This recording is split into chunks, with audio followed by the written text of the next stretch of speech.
ఆశ్చర్యకరమైన బైబిల్ పాఠంగా సమూయేలు 2వ గ్రంథము 10వ అధ్యాయం చదువుకుందాము.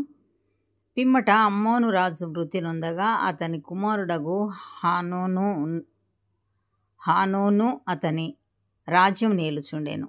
దావీదు హానోను తండ్రి అయిన నాహాషు నాకు చేసిన ఉపకారమునకు నేను హానోనునకు ప్రత్యుపకారం చేతుననుకొని అతని తండ్రి నిమిత్తం అతని నోదార్చుటకై తన సేవకుల చేత సమాచారము పంపించాను. దావీదు సేవకులు అమ్మోనీయుల దేశంలోనికి రాగా అమ్మోనీయుల ఘనులు తమ రాజగు హానోనుతో ఇలాగు మనవి చేసిరి, నీ తండ్రిని సన్మానించుటకే దావీదు నీ వద్దకు ఓదార్పు వారిని పంపెనని నీవు అనుకొనుచున్నావా? ఈ పట్టణంను నాశనం చేయవలనని దాన్ని శోధించుటకై వారిని అతడు వేగు నిమిత్తమే పంపించి ఉన్నాడని నీకు తోచలేదా? అంతటా హానోను దావీదు పంపించిన సేవకులను పట్టుకొని సగము గడ్డము గొరిగించి వారు తొడుగుకొనిన బట్టలను నడిమికి పిర్రల మట్టుకు కత్తిరించి వారిని వెళ్ళగొట్టెను.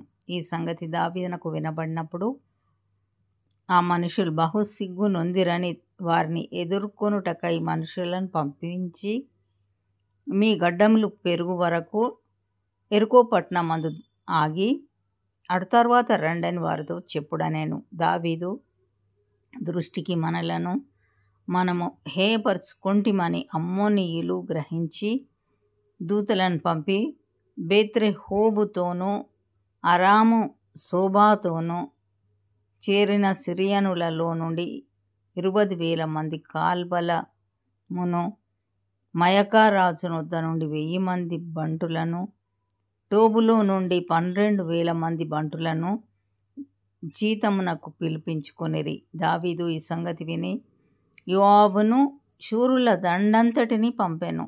అమ్మోనీయులు బయలుదేరి గుమ్మమునకెదురుగా యుద్ధ పంక్తులు తీర్చిరి. సోబా సిరియనులను రెహోబు సిరియనులను మయకవారును టోబువారును విడిగా పొలములో నిలిచిరి. యోవాబు తనకు వెనుకను ముందును వారు యుద్ధ పంక్తులు తీర్చి ఉండుట చూచి ఇశ్రాయేలీలలో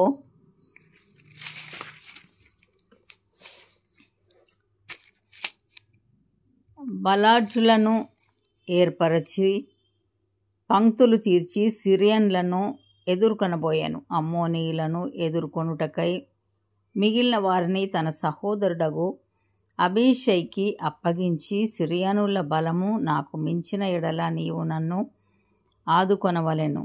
అమ్మోనీయుల బలము నీకు మించిన ఎడల నేను వచ్చి నిన్ను ఆదుకొందునని చెప్పి అమ్మోనీయులను ఎదుర్కొనుటకై తన వారిని వ్యూహపరిచెను. అప్పుడు ధైర్యం తెచ్చుకొమ్ము, మన జనులను మన దేవుని పట్టణములను తలంచుకొని ధైర్యము తెచ్చుకుందాము. తన దృష్టికి ఏది అనుకూలమో యెహోవా దానిని చేయునుగాక అని అబీషైతో చెప్పి యోవాబును అతనితో కూడా నున్నవారును సిరియన్లతో యుద్ధము చేయ బయలుదేరగానే వారు అతని ఎదుట నిలువజాలకపోయిరి. సిరియనులు పారిపోవుట అమ్మోనీయులు చూచి వారును అబీషై ఎదుట నిలవలేక పారిపోయి పట్టణములో చొరబడగా యోవాబు అమ్మోనీయులను విడిచి యెరూషలేమునకు వచ్చాను. అయితే సిరియనులు తాము ఇశ్రాయేలీల చేతిలో ఓడిపోతిమని తెలుసుకొని గుంపు కూడిరి. హదదెజరు నది యవతలనున్న సిరియన్లను పిలువనంపగా వారు హేలామునకు వచ్చిరి. హదదెజరు సైన్యాధిపతియగు షోబకు వీరికి అధిపతిగా ఉండెను. దావీదునకు ఈ వార్త వినబడినప్పుడు అతడు ఇశ్రాయేలీయులందరినీ సమకూర్చి యోర్దాను నది దాటి హేలామునకు వచ్చెను. సిరియనులు సన్నద్ధులై దావీదును ఎదుర్కొనవచ్చి అతనితో యుద్ధము కలిపి ఇశ్రాయేలీయుల ఎదుట నిలువజాలక పారిపోగా దావీదు సిరియన్లలో 700 మంది రథికులను 40,000 మంది గుర్రపు రౌతులను హతము చేశాను. మరియు వారి సైన్యాధిపతియగు షోబకు దావీదు చేతిలో ఓడిపోయి అచ్చటనే చచ్చెను. హదదెజరు నాకు సేవకులగు రాజులందరూ తాము ఇశ్రాయేలీల ఎదుట నిలవలేకుండా కొట్టబడియుండుట చూచి ఇశ్రాయేలీలతో సమాధానపడి